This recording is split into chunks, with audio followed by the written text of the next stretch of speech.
రావిరెడ్డి రాష్ట్రం భావిస్తారు. ఒక 14 సంవత్సరాలుగా రాజశేఖర రెడ్డి అభ్యర్థి కంటిన్యూగా చేస్తున్నాం, అన్నదానం చేస్తున్నాం. సుమారు 5,000 మందికి ప్రతి సంవత్సరం అన్నదానం చేస్తాం. మాకు రాజశేఖర రెడ్డి గారి మీద ఉన్న అభిమానం.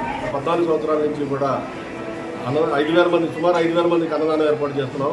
ఇక్కడ రాజశేఖర రెడ్డి గారు మరణించిన సంవత్సరమే కాంస్య విగ్రహం పెట్టాము. నర్సరాపేట ఫస్ట్ కాంస్య విగ్రహం నర్సరాపేటలో మాది రాజరెడ్డిపేట. ఉదయం గౌరవనీయులు డాక్టర్ ఎమ్మెల్యే గోపిరెడ్డి శ్రీనివాసరెడ్డి గారు వచ్చి దండేసి వెళ్ళారు. డాక్టర్ రామలింగారెడ్డి గారు ఆధ్వర్యంలో చేస్తారు.